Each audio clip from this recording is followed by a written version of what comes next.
Hi, this is Tim of the 1916 Company. Welcome and thanks for logging on. If you love this watch, email me, Team Mosso at the 1916company.com for purchase pricing and availability questions concerning this watch. Today we discuss a lovely 2022 launch. It was part of the Omega Seamaster Aqua Terra Shades collection, a series of colorful dial Aqua Terras designed to mark 20 years since the launch of the original Aqua Terra back in 2002. Now, the original Aqua Terra was the successor to the long-running Seamaster 120, so the lineage goes back even quite a few decades prior to the 21st century. The Shades collection, of which this is the Saffron dial, is colorful and compact and could probably be described as a mid-size by modern standards. In stainless steel, the Saffron is 38 in diameter, 12.6 millimeters thick, and then from lug to lug, you can see it has pivoted end links. The total distance across the wrist is 44.6 millimeters with a 19 millimeter spacing between the lugs. Now, this is a really versatile size. It works particularly well on a smaller wrist like mine. My wrist is 16 centimeters in circumference, but I believe that Omega has unisex intentions with this model, and as you can see, there's so much clearance on each side. The lugs are nowhere near the edge of my wrist. I believe you could wear this watch on a wrist as small as 13 centimeters circumference, so it is a colorful companion for him, but also for her. Now, 12.6 is very thin by modern automatic winding coaxial Omega standards, and this is a rare example that will fit underneath the cuff. So if you want to wear this with tight dress sleeves, game on. The bracelet's a lovely look. As you can see, it's got a little bit of a short link vintage aesthetic to it. The links are primarily short and cross-section and fairly flat when viewed in profile. We have many individual removable links fixed by screws, so sizing should be a simple matter. As you can see, it's integrated with a conforming end link to the case, and then I've got a little bit of taper down from that end link towards the clasp. The clasp is a double fold, and as you can see here, featuring little ceramic pin snaps inside the clasp. So those ceramic beads can never be worn down by the metal, so the tolerances will remain tight and snappy. Locks in place. You can see the Omega logo. You have to press both triggers to open it, so it has sports watch security once it's fixed.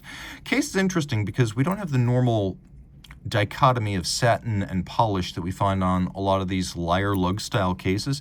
You can see the inward bevel is also polished, and the case band likewise polished. Usually it's just the bevel on the exterior of the lug. Here it's all polished, which gives it a dramatic look, a different look, sets it apart from other Seamasters. You can also see the bezel has a vertical step and then a conical facet. We have a crown, which is a screw down. The watch is 150 meters water resistant and highly anti-magnetic to over 1.5 Tesla. The dial, described as saffron, I think it has a little bit of ochre look to it. The ochre look is sort of somewhere between orange and saffron, but it's definitely an intense and very saturated version of saffron. I'm not doing anything with the color balance on my camera, so what you're seeing, that sort of gold orange tinge, that is true to life. It's what my eyes are seeing as well. We have an applique dial, which means the indices, which are satinated and polished on sharp facets, they are applied to the dial rather than printed on. Same is true for the Omega logo and marquee, and we have a little metal frame with facets and differential finish framing the date. A very elegant, bilaterally symmetrical and balanced dial. Now, this is a 8800 series, so it's got two features that are familiar to most modern watch enthusiasts, including, well, we've got instantaneous day change, but we've got hacking seconds, and we've got a quick set date. The dial is a lush and lovely, deep metallic sunburst, and as you can see, the hands at center are half brushed and half polished to make for better contrast. We'll do a loom shot now, so you can appreciate that the watch is quite well loomed and that all three hands are luminescent, so you can read the seconds and note that your watch is operating even in pitch black. Okay, flipping it over, you can see that the movement is what you'll find in a Seamaster Diver 300 meter. It's the 8800.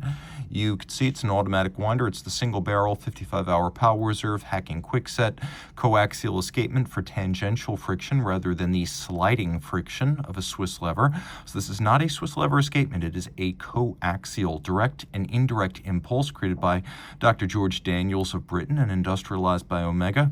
It is a lower friction escapement and probably the most exotic escapement you can buy even today for under $50,000. Now, this is a master chronometer. It says so on the dial. That means not only has it made and surpassed the standards of the COSC as a movement, but it's been tested up as a fully cased watch, fully assembled, for chronometry in 6 positions, power reserve, winding efficiency, durability, water resistance, and anti-magnetism to over 15,000 Gauss. So highly anti-magnetic thanks to the anti-magnetic escapement, balance, and balance staff, plus a silicon hairspring that makes this watch effectively immune to magnetism.